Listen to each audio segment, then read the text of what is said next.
भारत माता की वंदे छत्रपति शिवाजी महाराज की जय भवानी जय श्री राम हर हर।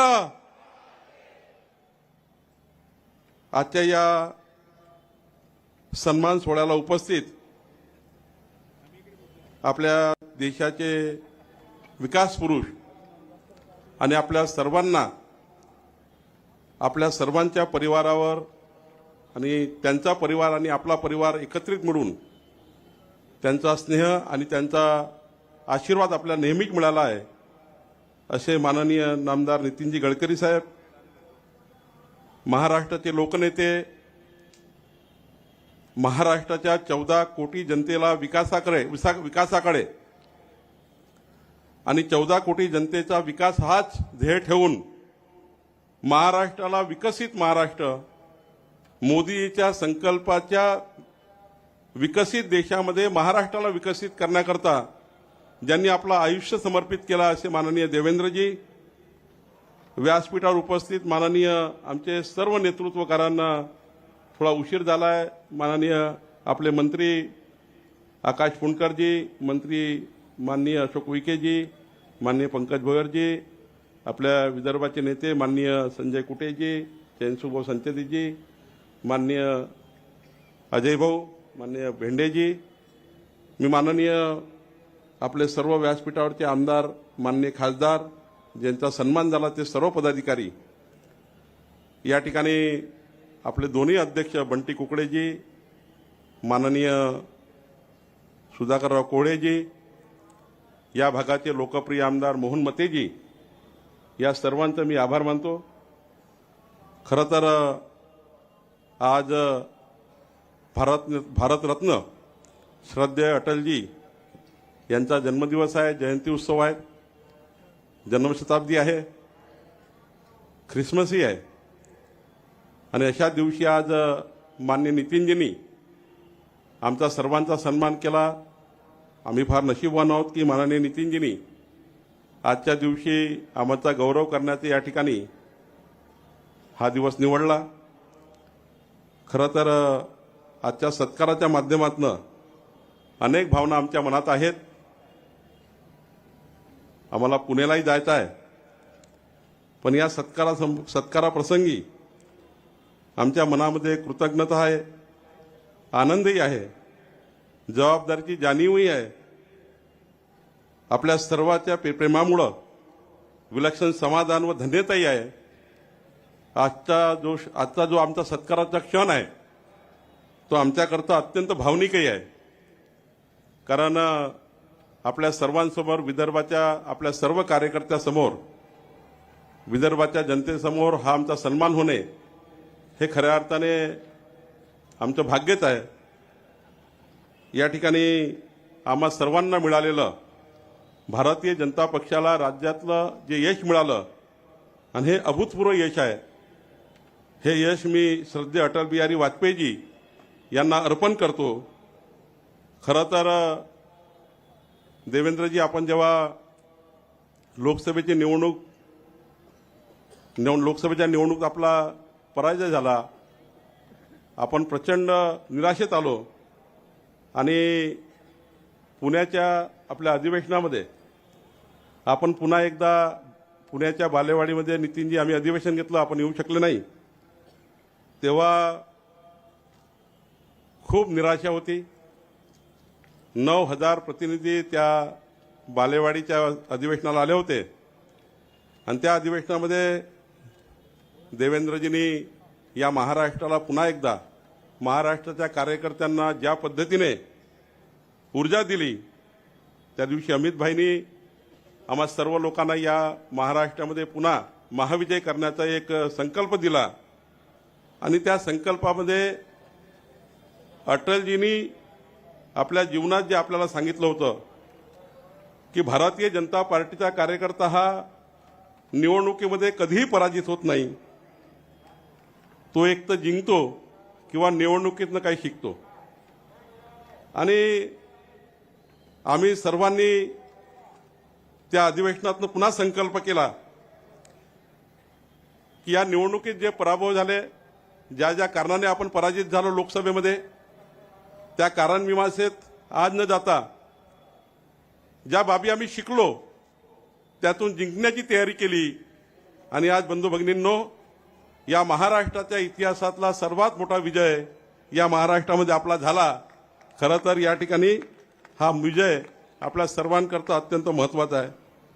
या ठिकाणी आपल्या आज श्रद्धेय अटलजीच्या जन्मशताब्दीच्या वर्षानिमित्त आपण सगळ्यांनी एक दोन नव्हे तर तब्बल 132 कमलपुष्प पार्टीला अर्पण केली आहे.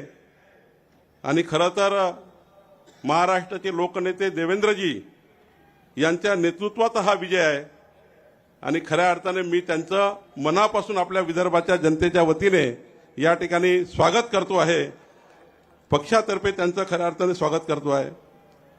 आजचा जो विजय आहे तो आपल्या असंख्य कार्यकर्त्यांनी जे माझ्यासोबत आपल्या सर्वांसोबत देवेंद्रजीच्या नेतृत्वामध्ये मोदीजींच्या मार्गदर्शनाखाली खऱ्या अर्थाने जे मार्गदर्शन मोदीजींनी आम्हाला अनेक वेळा केलं, मोदीजींच्या बैठकीमध्ये ज्या ज्या पद्धतीने संघटनेने सत्ता आणण्याकरता आणि सत्ता ही महाराष्ट्राला पुढे नेण्याकरता कसं काम केलं पाहिजे याकरता माननीय प्रधानमंत्री मोदीजींनी आम्हाला मार्गदर्शन केलं. माननीय अमितभाईंनी या निवडणुकीच्या काळामध्ये 10,000 कार्यकर्त्याशी, प्रमुख कार्यकर्त्याशी निवडणुकीच्या विजयाचा मूलमंत्र दिला. आमच्या नड्डाजींनी संघटनेमध्ये आम्हाला फ्री हँड दिलं. संघटनेमध्ये जे जे काही निर्णय घ्यायचे असतील, कधी निर्णय चुकले असतील, देवेंद्रजीला माहित आहे काही निर्णय आमचे चुकले होते, पण तरी त्या ठिकाणी आमच्या पाठीशी राहून माननीय नड्डाजींनी त्या ठिकाणी आम्हाला त्या ठिकाणी पूर्ण पाठबळ दिलं आणि म्हणून या ठिकाणी खऱ्या अर्थाने आम्हाला काम करण्याकरता संधी मिळाली, ऊर्जा मिळाली. नितीनजींनी जेव्हा जेव्हा मी त्यांच्याकडे गेलो, खरं तर नितीनजींनी सुद्धा जेव्हा जेव्हा संघटनेकरता नितीनजींनी वेळ मागितला, मग लोकसभेच्या निवडणुकीमध्ये त्यांनी 65 ठिकाणी प्रवास केले आणि या विधानसभेच्या निवडणुकीमध्ये नितीनजींनी 65 सभा केल्या आणि 74 स्पॉटवर नितीनजींनी त्या ठिकाणी जाऊन आपल्या सर्वांना मार्गदर्शन केलं. आणि मला वाटतं खऱ्या अर्थाने नितीनजीचे आशीर्वादही या ठिकाणी अत्यंत महत्त्वाचे होते. मला आठवतं देवेंद्रजी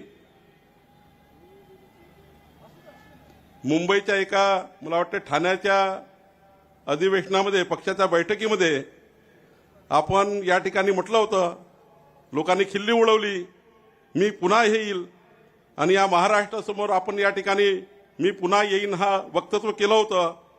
या महाराष्ट्राचे लोकप्रिय मुख्यमंत्री म्हणून आपण 14 ते 19 या काळाचा मी साक्षी आहे. मी आपल्या मंत्रिमंडळामध्ये आणि आपल्या जवळून काम केलं आहे. मला ते दिवस आठवतात की 14 ते 19 काळ असा बघितला आहे की या काळामध्ये वर्षा रामगिरीचा जो विकासाचा कामाचा धडाका होता, आपल्या महाराष्ट्रामध्ये आपला मुख्यमंत्री म्हणून कामाचा धडाका होता. वर्षा रामगिरीचा उल्लेख एवढा करतो की सकाळी 9 वाजताचा दिवस पहाटे 4 वाजेपर्यंत संपून जायचा, तरी देवेंद्रजी आपला त्या ठिकाणी झोपायला जायचे नाही.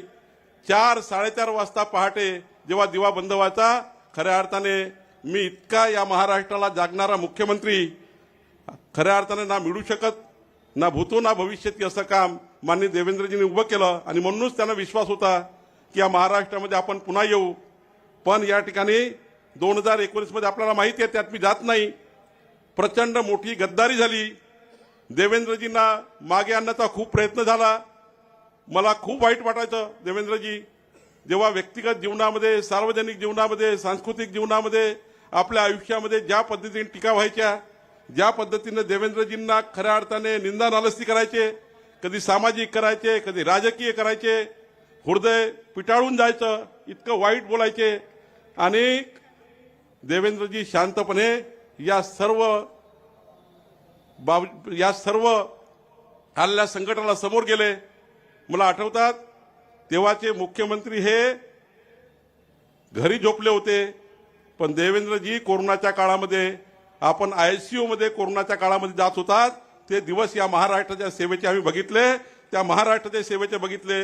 देवेंद्रजी कोरोनाच्या काळात तुम्ही ज्या पद्धतीने ICU फिरले, म्हणूनच महाराष्ट्राच्या जनतेच्या मनामध्ये तुमच्याबद्दल एक सहानुभूती, एक त्या ठिकाणी भावना त्या ठिकाणी निर्माण झाल्या आणि ज्या पद्धतीने या ठिकाणी आपल्याला सर्वांना भारतीय जनता पार्टीना कटगळात उभं करण्याचं काम केलं ते दिवस त्या ठिकाणी आपण बघितले आहे. या ठिकाणी मी एवढंच सांगेल, फार जास्त वेळ घेत नाही. आज आमचा सत्कार हा खऱ्या अर्थाने आपल्या सर्व कार्यकर्त्याचा कष्टाचा सत्कार आहे. या ठिकाणी ज्या कार्यकर्त्यांनी रात्रंदिवस खूप मेहनत केली आहे त्या सर्व रात्रंदिवस काम करणाऱ्या कार्यकर्त्याची मी आभार मानले पाहिजे. आपल्याला माहिती आहे की आज आपलं सरकार आलं आहे. हे सरकार येताना माननीय देवेंद्रजी, आपलं केंद्रीय नेतृत्व मोदीजी असतील, आपले नेते देशाचे माननीय नितीनजी, आपण सर्वांनी खूप प्रचंड मेहनत केली आहे. आपल्या या ठिकाणी बसलेले देवदुर्लभ कार्यकर्ते ज्यांनी आपल्या जीवाचं रान केलं आहे, रक्ताचं पाणी केलं आहे, हाडाचे काळं केले आहेत. खऱ्या अर्थाने माझ्यासारख्या कार्यकर्त्याला अभिमान आहे की तुमच्यासारखे देवदुर्लभ कार्यकर्ते आणि नेते आमच्या नशिबात आहे. म्हणूनच आम्ही हे सर्व करू शकलो आणि म्हणूनच हा सन्मान मी तुम्हाला समर्पित करतो आहे. कालच आपण देवेंद्रजी सुमतीताई सुकळीकरांच्या जन्मशताब्दी महोत्सव सोहळ्याला उपस्थित होतो.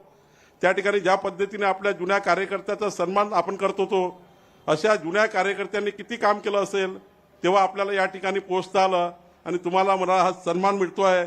खऱ्या अर्थाने त्या कार्यकर्त्याचा अभिमान आपल्या सर्वांना आहे. या ठिकाणी मी माझ्याबद्दल तर काही सांगायची या ठिकाणी फार मला या ठिकाणी जास्त वेळ घ्यायचा नाही आहे. पण देवेंद्रजी मला आठवतात 1992चा काळ, त्या काळात मी छत्रपती सेनेत होतो. 3 वर्ष नितीनजींनी 92 ते 95 चंद्रशेखर बावनकुळेंनी भारतीय जनता पार्टीत काम केलं पाहिजे. मी छोटा होतो फार, पण ऑटो रिक्षा चालवत होतो. तेव्हा नितीनजीने मला घरी बोलून मनोहरराव सोनकुसेसोबत काम करायचो. नितीनजीने मला बोलू सांगितलं की तू भाजपाचं काम कर. 95ला तो दिवस आला, स्वर्गीय गोपीनाथजी आले, संघर्ष यात्रा आली. नितीनजीने मला हात धरून कोराडला येऊन माझं स्वागत केलं, मला पक्षात घेतलं. मला तोही दिवस आठवतो की सुनील केदारांनी माझ्या घराचे, माझ्या प्रॉपर्टीचे सारे पैसे अडवले सरकार आल्यावरही. नितीनजी तोही दिवस आठवतो की तुम्ही त्या दिवशी मंत्रालयात राज्याचे सार्वजनिक बांधकाम मंत्री, कॅबिनेट मंत्री असूनही मला हात पकडून त्या डेस्क ऑफिसरकडे घेऊन गेले. एक कॅबिनेट मंत्री राज्याचा तेव्हा 1997 मध्ये मला हात धरून एका डेस्क ऑफिसरकडे घेऊन गेले आणि माझ्या समोर आत्ता 5 मिनिटांमध्ये बावनकुळेची ऑर्डर निघाली पाहिजे.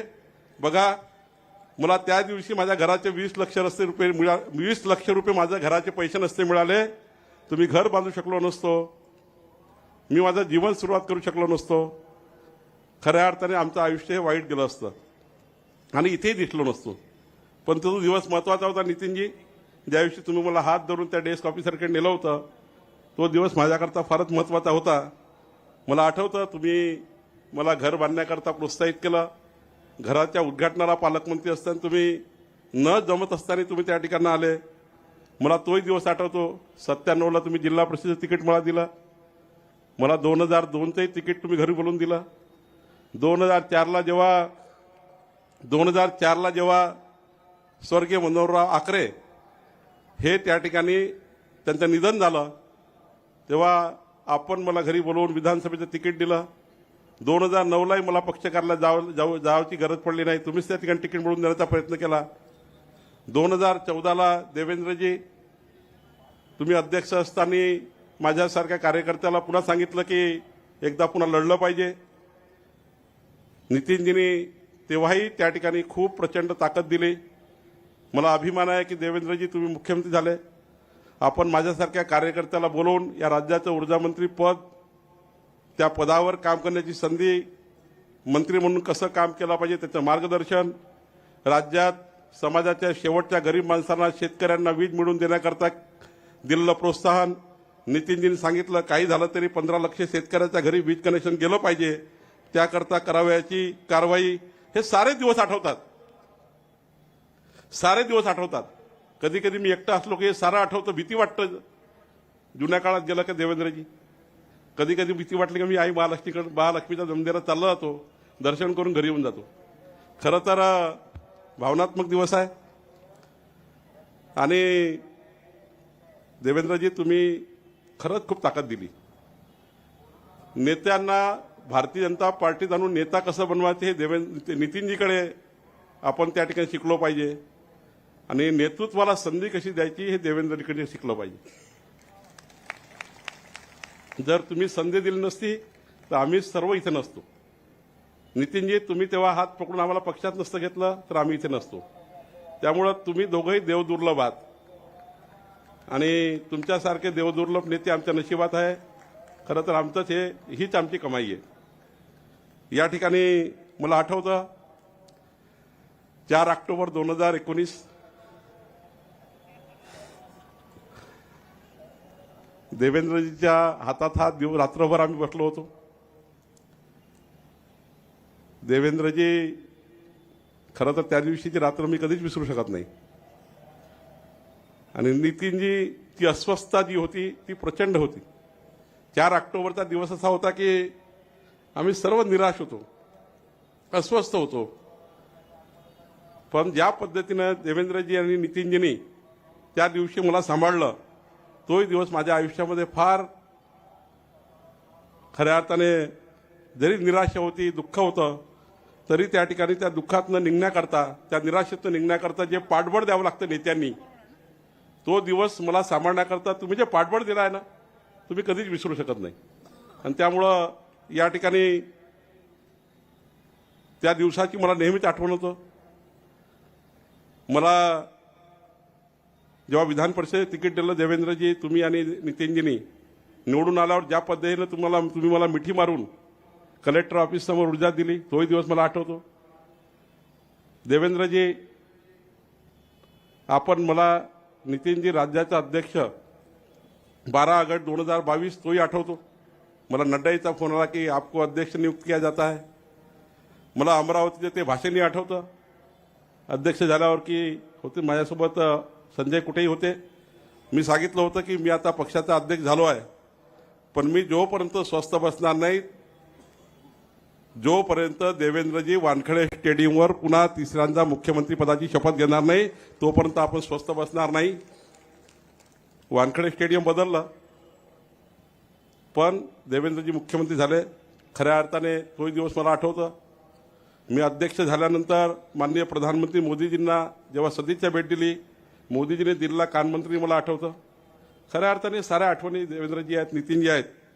आणि मला अभिमान आहे की आपल्या नेतृत्वामुळं आपण सर्वांनी हा महाविजय प्राप्त केला आहे. कार्यकर्त्यांनी खूप त्या ठिकाणी मेहनत केली आहे. खरं तर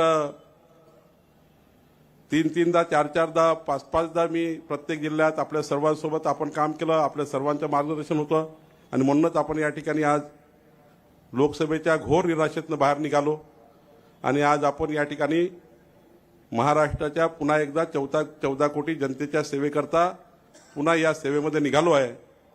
मला आठवतं की जेव्हा देवेंद्रजी आपला विजय झाला आणि ज्या पद्धतीने महाराष्ट्रात मॅन्डेट मिळालं, तोही दिवस आपल्याकरता आनंदाचा होता.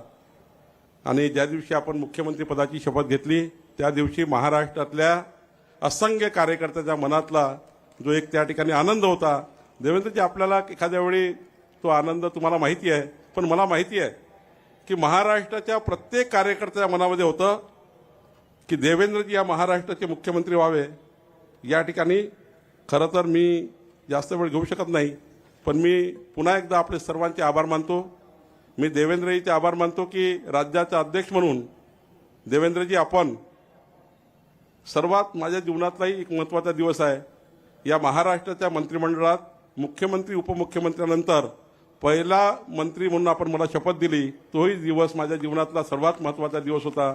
मी आपल्या सर्वांचे हात जोडून या ठिकाणी आपल्या सर्वांचे आशीर्वाद असेच माझ्यावर ठेवावे असं आपल्याला या ठिकाणी विनंती करतो. आणि पुन्हा एकदा आपण माझा सन्मान केला, माझा सत्कार केला, त्याबद्दल सर्वांचे आभार मानून माझे 2 शब्द संपवतो. धन्यवाद. मला माहिती आहे मी अध्यक्ष आहे, तुम्हाला वेळ होत आहे, पण माझं शेवटचं विसरून गेलो आहे. एकच मी उभे राहिलं चालतं. खरं तर मी जे बोलायचं ते राहूनच गेलाय. खरं तर मी अनुभवलेले देवेंद्रजी आज थोडंसं मी स्वतः लिहिलं आहे देवेंद्रजी, त्यामुळे जरा तुम्ही आज थोडं माफ करा. मला माहिती आहे आपल्याला पुण्याला जायचं आहे. खरं तर देवेंद्रजीचा सत्कार होत आहे आणि देवेंद्रजीचा सत्कार होत असताना पक्षाचा अध्यक्ष म्हणून मी आज सकाळी लिहून काढलं आहे. हे मीच लिहून काढलं आहे. 2-2.5 तास बसलो आणि लिहून काढलं. मी अनुभवलेले देवेंद्रजी लिहून काढले आहे. देवेंद्रजी म्हणजे माणुसकी, देवेंद्रजी म्हणजे परममित्र, देवेंद्रजी म्हणजे आधार, देवेंद्रजी म्हणजे सरळ मदत, देवेंद्रजी म्हणजे अतूट विश्वास, देवेंद्रजी म्हणजे चारित्र्य, देवेंद्रजी म्हणजे निर्मळ हास्य, देवेंद्रजी म्हणजे बाणेदारपणा, देवेंद्रजी म्हणजे ध्यास पर्व, देवेंद्रजी म्हणजे कदम मिलाकर चलना होगा, देवेंद्रजी म्हणजे बेरीज आणि देवेंद्रजी म्हणजे चक्रव्यूह भेदणारा आधुनिक अभिमन्यू.